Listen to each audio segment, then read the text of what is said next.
It's hard to believe, but Carousel Players has been entertaining kids, and of course kids at heart like myself, for 50 years now. Last week they outlined their 50th anniversary season plans in an online event.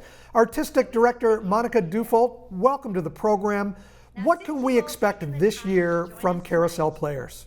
Oh, I'm so glad to talk about this. We are celebrating 50 years, as you said, of making theater and touring theater in the Niagara region and beyond. So this year we're doing some online programming as well as some in-person programming. Our in-person programming is going to happen after March break, considering how things are just opening up now. We wanted to make sure there was enough time. And then we're going to have a big anniversary festival at the Performing Arts Center and elsewhere in the Niagara region in April. The first thing coming up will be a giant puppet party. This is happening in Lester B. Pearson Park on October the 2nd, and it's part of Culture Days. So we've made some very big puppets that several people are required to operate. We're teaching people how to make big puppets, and we're all going to meet in the park and have our puppets dance together. You did this in a virtual way last year, this giant puppet show? We did, yeah. We planned it for September of last year, and at that time some further restrictions came in. We couldn't bring as many people together as we'd wanted to, so we thought it would be great to do it again and open it up. And we've had tremendous interest so far in both the workshop and registering for the puppet party itself. So you can register online on our website for that. What else is coming up this fall? So also this fall, we're going to be doing a mask project, and we're not talking the kind of masks we've all been wearing. These are big masks.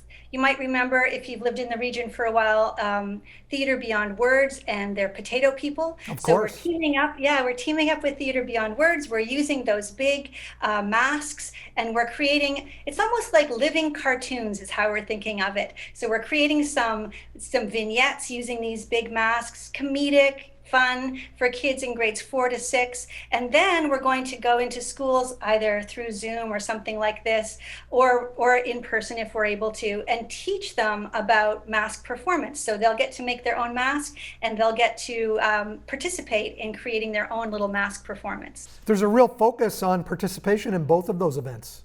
There really is. I mean, I think that's the roots of Carousel Players' work, was this idea of participatory theater, of kids being involved in the performance in some way. So we're just carrying on that tradition in new ways this year. Monica, I don't really want to age myself by saying that I can probably remember being in some school classrooms back about 50 years ago when Carousel would come in and do some performances.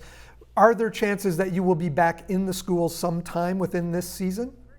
That's what we're planning for.